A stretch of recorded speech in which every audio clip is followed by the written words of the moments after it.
the question I ask is, who's actually worse, a Sowell or a Jared Taylor? I mean, Sowell is going to be remembered after his death, maybe for a few generations until he goes away. Jared Taylor isn't going to even be remembered, 2 days after his obituary runs. Mhm. But I think Sowell actually maybe does more harm uh, Yeah, I think to so too. because he benefited from all of it. He like Clarence Thomas, he also has a white wife. Now that's perfectly fine. I'm not Does I'm he? not I was actually trying to find who his wife is, and I couldn't see any photos. I think he's been married a couple of times, but I think his current, because he's 92 now, I think something like that, 91, Hmm. 92. So I've seen the photo of at least one of his wives and his wife. Now again, I'm not that's perfectly fine, but it's just interesting that a lot of these all of these black conservatives, they get the spoils. They got the Hmm. spoils.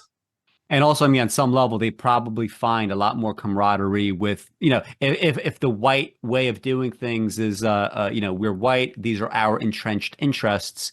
People could sign on to that same project, whether you're black or white or whatever, right? As long as you sort of, hold it up, and he's obviously holding it up, right? I think there's a reason why, it's like very pathetic, right? If you look at, the Twitter avatars or whatever of people that are like most heavily pro Soul or whatnot, they're just white people, right? And that's the thing, like his function, like historically, like long term, like when like the books get written or whatnot on all this, people are going to say like, yeah, Thomas Sowell's function was to make white people feel good about the status quo.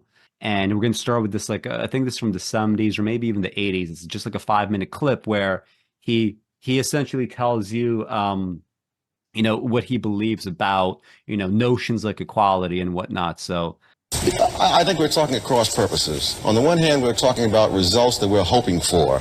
On the other hand, we're talking about processes that we're setting in motion. You're saying, should we hope for certain kinds of lessening of inequality and so on?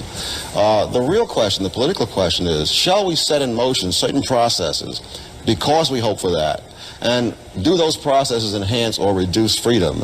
And I think the argument that Milton is making, certainly the argument that I would make, is that the attempt at doing these things, and it doesn't really matter, it's a complete straw man to talk about absolute inequality. No, not yes, at all. it is No. absolutely throughout. right. So, I mean, even like so far, you already see exactly what the tricks are going to be. And I mean, it's like so like philosophically empty. Since we can't get absolute perfect justice for all in every instance, why to bother? Yeah, it's that classic Jordan Peterson thing, right? Where he uses the word processes as if it's like very scary. And to him and maybe to others that he's like essentially kind of supporting, it is scary because processes like in this universe means anything other than the status quo. We inherited this world, like Sowell himself, he does very much come from poverty, right? He had to drop out of high school, so it's one of those things like, yeah, he should know better, but uh, we inherit a world. Since we being born obviously didn't construct this world, it's very scary to put any processes in motion that might undermine the status quo. And also like his notion of freedom, right? Is there a reduction in freedom? Now, it depends on how you define freedom. Obviously, if you abolish slavery, you have abolished some forms of freedom, namely the freedom for a white person to get black slaves, have them work for him, treat them, in any way that he wants to. That is a kind of freedom. Now, it's obviously not freedom from the perspective of slaves, but it's a kind of freedom. This gets to the idea of the states' rights argument about the Civil War. Oh, it was about states' rights. The states' rights were what? To give free Congolium to all? No, the states' rights to own black people as slaves. And Mhm. and a state right should never really supersede, unless, or more often than not, shouldn't supersede individuals' rights, because it's we the people. It's not we the states that Mhm. starts the Constitution. Yeah. So I mean, even the way that he starts, right? Like it's already propaganda to begin with. Just like the framing, like before we even get to the specifics of what he's going to argue, you could already like reject, like, well, no, I don't accept your framing of freedom, right? I don't accept your framing of processes and that it's necessarily going to be scarier than the status quo. Like, I don't accept that. And once you do that, everything else gets rejected.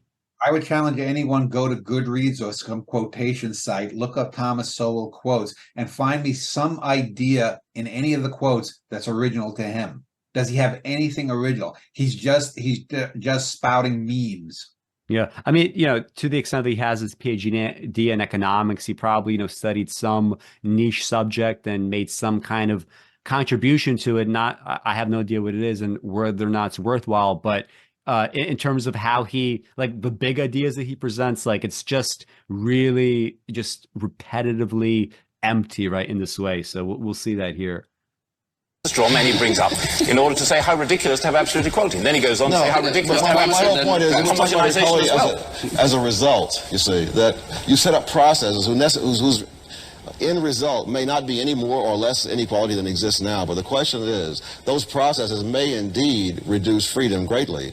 I would go beyond the question of equality and put it more generally, that any process to ascribe any status to any group of people, equality, inferiority, superiority, must necessarily reduce freedom, because whatever the government wishes to ascribe to any group, whatever place, to use the phrase that was very common in the South, that blacks should have their place, whatever place the government is going to assign to people, that place will not coincide, that place will not coincide either with what all those people are doing or with how others perceive all those people, because there's too much diversity among human beings. To maintain any system of ascribed status from the top is going to mean reducing people's freedom across the spectrum. But we have literally that thing that he's describing right now. It just happens to be the status quo breaking in the direction that he prefers, and he says therefore it is justified. Like, what is the argument here? It's like what process was started, the mid-Atlantic slave trade? There was a process that started it. I mean, the process is, you can start a process, there's going to be some negative outcome here or there, but if you know that what you have now is not working, you have to do something. I mean, anyway, just play him. People have an ascribed status. It isn't as if government, by its intervention, creates it. People are born into this world in a given sector of a society, and many, many of them are born at the bottom of the society. The argument about equality of results was an argument that was linked to equality of opportunity. People recognized that unless there was a degree of equality in a degree of enough food, enough security, access to education, unless these things were available to all children, then equality of opportunity was merely a mockery. That's why equality of results became an issue, and it became an issue for black people in the United States, and they expressed their concern, No, whatever the opinion. You expressed polls, it, damn it, look. No, they did not. They did not. They Damn it. expressed and then reply. They expressed their will by their extraordinary participation in a protest movement that began in the late 1950s and didn't end until I the have 1960s. never. Intellectuals were not in that protest movement. You want me to Black answer or you want to keep people were going? in that protest. You want me to answer? I finished. Good. Black people have never supported, for example, affirmative action, quotas, anything of that sort. Wherever polls have been taking a black opinion on such matters of should people be paid equally or should there be this or that, black people have never taken a position that you describe. So it is not a question of. And I mean, that's obviously untrue, right? It also depends obviously on how you phrase the question. Generally, yeah, and generally speaking, the broad, substance of affirmative action. Yes, blacks have, always, and I mean, he could sort of say that back then because people can't easily Google then, obviously. But now, like we'd find that information very quickly, right? Like, yes, black people have, broadly speaking, supported affirmative action. These things might change a little bit depending on how you phrase the question, but that's just a function of creating good polls. And as an economist, he should know this and he should know better. And he does know better, right? But again, he is useful, right, to these kinds of superstructures. And also, I mean, like secondarily, well, let's just finish his like little. He's the embodiment of the useful idiot. Yeah, he's going to do a little shouting here, and I'll just comment some more after the shouting. What black people chose to do. It's what you choose to put in the mouths of black people. It's what you choose to project. It is not what any black people have ever said anywhere that you can put your finger on. It's what you choose to put into the mouth of the pollsters, as far as I can see. I Look at the leadership of the black community. Like most people, I have never seen a pollster. If you look at the leadership of the black... Well, here's the thing. if you ask, like the average person on the street, who are the two biggest black leaders in American history, right? The most common response is going to be what? Martin Luther King Jr. and Malcolm X. Those are the two most Or well-known. maybe Frederick Douglass. Yeah. Oh, yeah. But yeah, from let's say the 20th century, it would be those two.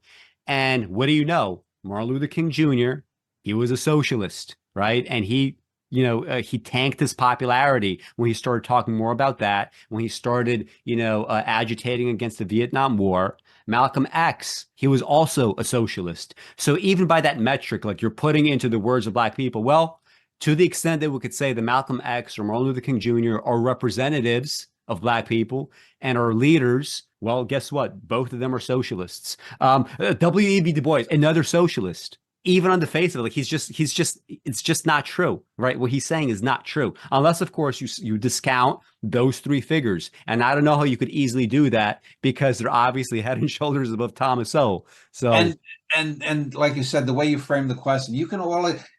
If you ask any individual, said, do you want to have special treatment? Most people are going to say no, whether it's as an individual, a group level, because they do want to have no special treatment. They want to be treated like everyone else. But part of being treated like everyone else is to all start at the same starting line. You run a race, there's going to be the Usain Bolts that are going to sprint ahead and win, and there's going to be the laggards behind. But you can't have a fair race if you have a potential Usain Bolt and he has to run 100 yards and you just have to run 10 yards. This is going to be pretty hilarious in the next video where he makes like a boxing analogy that is like so obviously wrong, that it's about this very thing. But I want to go back I want to carry it back to the earlier point. Number one, there's no question about what equality of results, if it comes about through a framework of freedom, is a desirable result.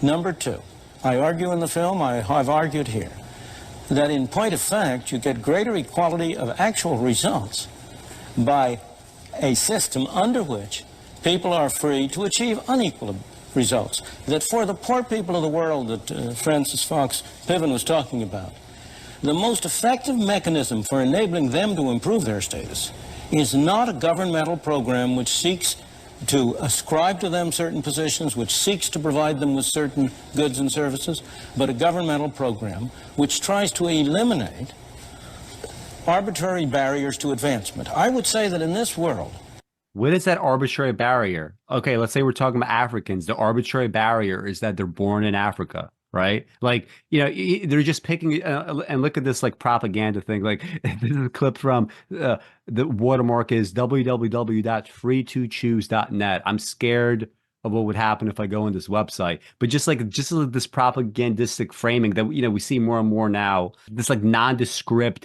but nice sounding, like, yeah, everybody wants the freedom to choose. Choose what? What are we choosing? And at the expense of what? And what do you mean by freedom? And whose freedom? And what kind of freedom is it really? the greatest source of inequality has been special privileges granted by government. That government, you may talk a great deal, there may be a lot of talk about how we're going to eliminate inequality. But if you look at, go back to your case of Britain, is there any doubt that one of the effects of governmental intervention in Britain has been to create new opportunities for special classes? That the way to get wealthy in a society that supposedly is aiming at equality, that the way to get wealthy is to get a special government permit to to get foreign exchange, or to import goods, or to, in this country, to set up a television station. You know, he's talking about setting up special privileges. What do you think that the whole edifice of chattel slavery was? It not only took away basic human rights of the black people, but de facto, by doing that, you put them down a step. You've already created special privileges for the ones that you haven't taken the rights away from. Mm-hmm.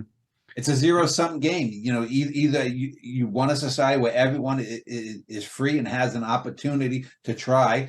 People are going to fail here and there, or you're going to have people running 10 yards, racing against people who have to run 100 yards. And, you know, And I mean, and I bet you there's so many special privileges that they would absolutely, want to keep for themselves, right?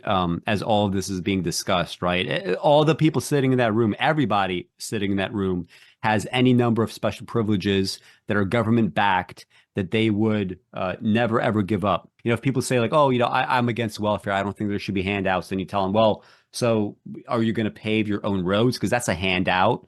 Right. You're paying into the police station like everybody else is. What is that about? Why don't you just police yourself? And they self-made men. Bill Gates used the Postal Service. Bill Gates used aeroplanes. Which you have to use FAA approved pilots. Bill Gates used the international rail system. Bill Gates used the international the national highway system. I mean, the whole idea that everyone, there are people or groups that just pull themselves up by the bootstraps is a load of bullshit.